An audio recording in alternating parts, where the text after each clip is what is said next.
You wake up and you're kind of just waiting around, trying to kill time, learning to do nothing, and I was really nervous. And I can remember the only time I felt kind of calm was when I started warming up.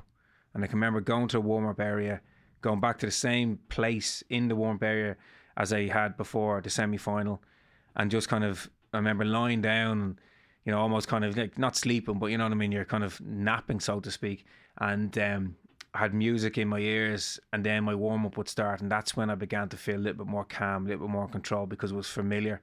It's the same warm up I've done before training sessions, previous races. This is now kind of game faces coming on. I can remember in the call room, like the tension. So the call room is a place where they, you get together with the people. You're called into a room essentially with the people that you're competing against. They go through your spikes, check your numbers. There's no music, no mobile phones. It's just literally you guys, and that can be very intense. And people do different things. They grunt, they slap themselves, all that sort of crack.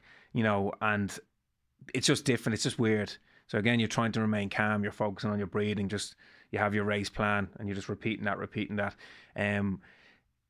As we walked out to the state or onto the field of play, onto the track, like probably the favourite for the race was David Canal, who was Spanish, and this was in Madrid.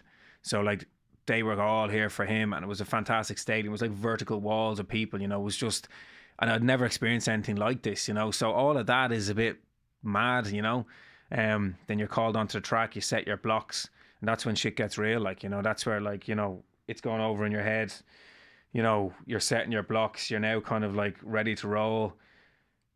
I felt, you can hear all the noise, and you can hear like the odd kind of even an Irish accent, or you can spot someone or spot a flag. But again, you're trying to just have the blinkers on and remain focused on yourself. And then you're called to your blocks, and that's when the fire is lit. As I always kind of, have the little mantra in your head, say a little prayer, step on the blocks, make sure they're stuck into the ground. And then it's go time, And again, this is all kind of instinctive. It's almost, you're very much in that kind of flow state. And that's when okay, that's where you want to be. If you're overly too aware of what's going on around you, then it can all fall apart. But I can just remember being clear about what I wanted to do. Just get it hard, hit the bell, make sure you're like top two at the bell. And I remember just tearing off, and you had the Spanish guy and you had a Russian fella, and the two of them went off like lunatics. And indoors is different than outdoors. You brake at 170 meters, so you're in lanes to 170 meters, then you brake, and then it's just like everyone descends in on kind of the inside of the track, lanes 1 and 2, and then away you go for the second lap. It's 2 laps, and it's banked. So the danger with indoors is that you don't want to be too far behind at the bell, because it's very hard to overtake an indoor track, because you only have like short straights, and then it's banked on the bends, and it's really hard to get around. So these two lads, I remember the break, just watching them come in front of me, and the arms were going, they were bumping each other, and I just kind of hung in behind. And then as we went down the back straight on the second lap, in my head I'm thinking, just get as close as I can to kind of mount an attack.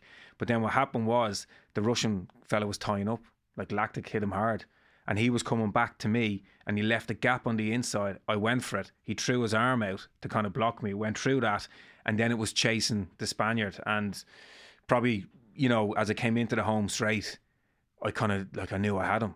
And I can remember just like the crowd roaring, because he was tying up and I was coming, and obviously they're willing him on.